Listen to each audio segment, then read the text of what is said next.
Welcome to a new series that I'm starting where I go out and I find stories on Reddit or other platforms that people are asking for and opinions. And I find ones that are related to substance abuse issues. And I thought I'd read them to you and just give you my thoughts and opinions. Not that it really matters, but I'm going to give you my 2 cents anyway.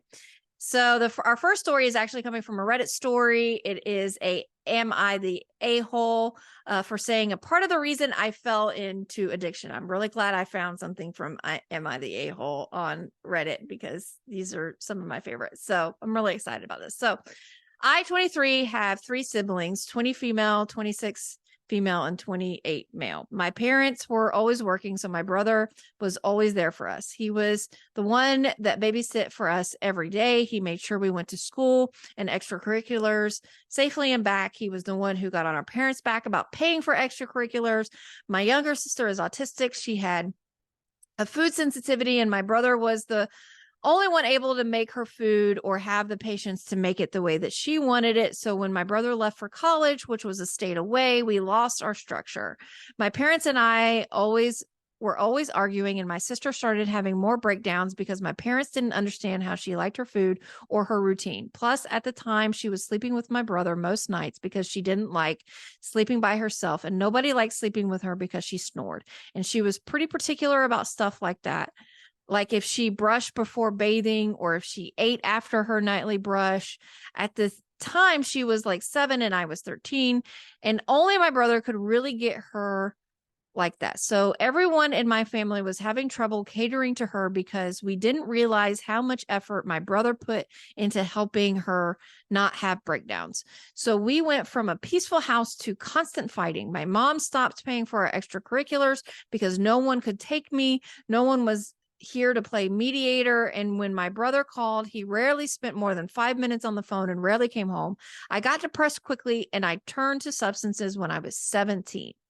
My parents and siblings put me in rehab a couple of times, and I now 23 and about 2 years sober. Congratulations.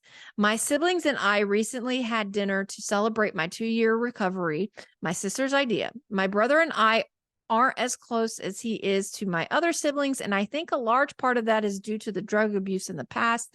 So we were talking, and I was just thanking everyone for being a support system to me, and my sister, who is autistic, asked if she was the reason why I started substances because of her breakdowns. And I said that she wasn't. It was just really hard for me when our brother left. My brother looked a bit uncomfortable, but didn't say anything. We continued our dinner, and my other sister asked what was wrong with my brother. He said he felt sick and he left early. I called him when I got home and asked what was up. He said nothing, but that he wasn't feeling well. My older sister and I were talking a few days later, and I just said how I was confused on why he left. And he said I made him feel uncomfortable during the dinner, and that he feels like I was trying to make him feel bad for living his life, and that I blamed him but didn't mention our parents. That was not what I meant, and I feel horrible that he chose to interpret it that way.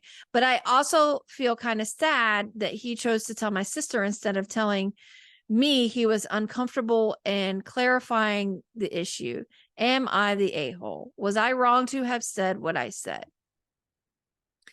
I think the consensus in the comments is that you are a soft a-hole, is what I was reading the most on the thing. And here's what I'll say is that there's a lot of dynamics that go on with the family stuff, right? And so it can be really hard. I think that probably your brother, and this is just my 2 cents, it not right and may not be wrong either, but he was probably also feeling bad himself for knowing that there was a lot more breakdowns after he left. He needed to leave. He did absolutely nothing wrong, right? That's what you do. You can't stay around for family. You got to go and live college. It sounds like the parents weren't really around and that he had to take up that slack. So it was probably a little bit of a relief for him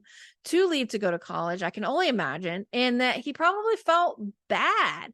And so when it was stated out loud, he probably did feel a little attacked in that moment, especially when it's like, if you're looking for someone to blame, why aren't you blaming parents? Now, here's the thing. This is what I'll say. And this is where this is my opinion. I don't think it's anybody's fault for anybody else's addiction. I don't care how bad someone's upbringing was. I don't care if there was abuse, not abuse. I don't care if you had the best upbringing. I don't care if you had the worst upbringing. I don't think it's anybody's blame for a substance abuse issue. It doesn't mean that people aren't without faults and they can't look back and go, man, I made, some errors in this way and I made some errors in that way, but without taking responsibility for someone else's addiction. I think that lies solely in the person. It's part of their journey.